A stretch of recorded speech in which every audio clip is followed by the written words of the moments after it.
গরুর মাংস আগে থেকেই মশলা দিয়ে মাখিয়ে হ্যাঁ। তারপর আধা ঘন্টা রেখে দিলে ওই মশলাগুলো ঝরঝর ভালো হয়। ও আচ্ছা আচ্ছা। হ্যাঁ, এগুলো একটা আজকে রান্না আলাদা করতেছে ওর সুস্বাদু বাবা। পাওয়া যায়। ওর বাবা স্পেশালি যে রান্না করে মাংসটা খুব মজা হয়। এভাবে মায়ের দমে হাতের রাখে, রান্না আধা ঘন্টা দমে রাখে, মাংস মশলা টশলা দিয়ে দমে রাখে, তারপরে দেন রান্না বসায়।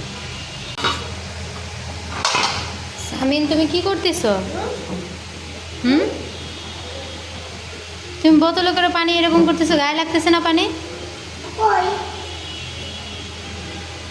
কই প্যান্টে লাগছে না পানি? দেখুন তরকারির কালারটা কতটা সুন্দর আসছে। মরিচ বেটে তারপরে রান্নাটা করতেছে। এখানে সব মশলা বেটে দেওয়া হয়েছে। আশা করি রান্নাটা খুব মজা হবে। এই যে তুমি কান্দাটা সরাই দিতেন, এই যে খুব ডিস্টার্ব। তরকারির কালারটা দেখছেন কতটা লাল আসছে। আগে আগে দিদি কইছি আলু দেওয়া। সামিন ভাত খাচ্ছ?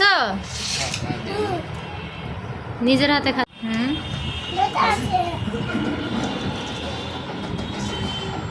আছে নেট আছে।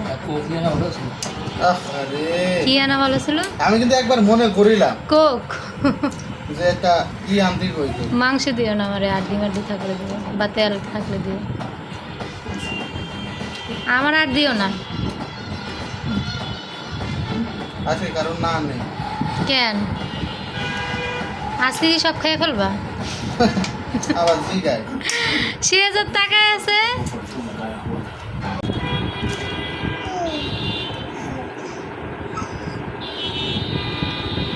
আমার শেহজাদ কিভাবে খাচ্ছে দেখেন, সে এখন মিষ্টি খাচ্ছে।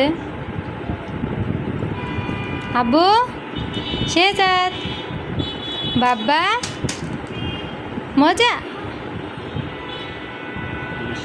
একটু একটু করে দাও বাবা, মিষ্টি মজা।